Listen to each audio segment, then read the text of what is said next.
أرسل الله الرسل ليقيموا الحياة بمنهج الله، ليحكموا بشرع الله.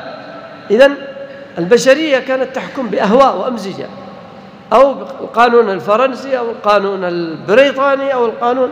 طيب، ونحن مطلوب منا أن نحكم في الأرض بمنهج الله. اسمعوا هذه الآية في آخر سورة الحديد، قال سبحانه: لقد أرسلنا رسلنا بالبينات وأنزلنا معهم الكتاب والميزان ليقوم الناس بالقسط.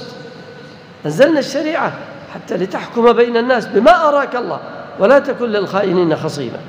إذن تحكيم شرع الله في الأرض، وأن يحكم بينهم بما أنزل الله ولا تتبع أهواءهم.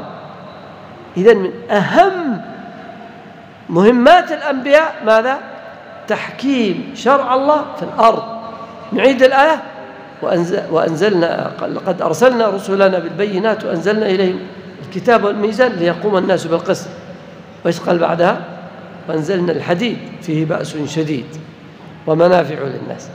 إذن الناس هل سيحتكموا إلى الشريعة بدون صميم، بدون قوة؟ لا، إن الله يزع بالسلطان ما لا يزع بالقرآن. إذن أنزل الشرع المتمثل في الكتاب، وأنزل جنبه الحديد. فالذي لا يقبل طوعا أن يحتكم إلى الشرع يقبل إيش؟ ولله يسجد من في السماوات والأرض طوعا وكرها. إذن في ناس ما يخضعش للدين لمجرد أنه يعرف أن هذا هو حكم الله وأن هذا هو شرع الله، ولا يحتكم للشرع إلا بماذا؟ بالقوة. ولذلك شرع الله الحدود، وشرع الله حد الردة، حد الزنا، حد الحرابة، حد القذف، حد السرقة، حد القتل. هذه الحدود لأجل تطبيق شرع الله بالقوة. فالنفوس التي تأبى أن تخضع للشرع طواعية تخضع لها ماذا؟ بالقوة التي جعلها الله مع الأنبياء ومنحهم إياها وأمرهم أن يقوموا بها.